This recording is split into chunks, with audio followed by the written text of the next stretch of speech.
Fi sabilillahi ba kuɗi a garin nan. Garin nan yana mun dukan 3-3, 6-6, 9-9. Anya bakin ko bane ya mun kamu, amma yau kwace za a kama. Yau kan duk wanda ya sake muka haɗu kawai ko ya bada abin da yake jikinsa ne ko in sare shi ne kawai. In ba haka bari dai in je ma ta kwanar bellan nan ko zan samu dan abin da za a dan ko zan samu dai wayan da zan yi kwace. Bari mu shiga. Wace ka biyo layin nan? Ma lafiya ya kudin mana ne. Kawo kuɗin da yake jikinka. Bara kawo kai bara kawo bane ina magana kana ji.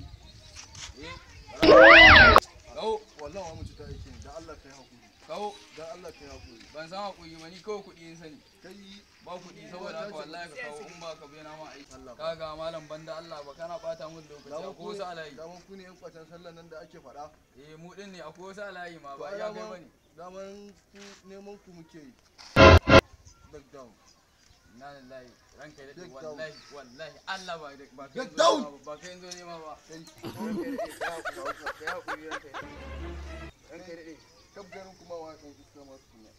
wallahi ranka ya daɗe Allah ban san ya haƙuri dan Allah wallahi kabgarin kuma wa dan iska ku ne masu kwatan nan ko tankoi ne ya zuga ni wallahi ni ma ba na yi tankoi ne ya zuga ai kiran ya jiga kishi ya ware ya baka ko ya haƙuri ranka ku dan iska nan ya haƙuri to mutsalla ya haƙuri mu tsalla ya haƙuri kallon ku wanda yake haka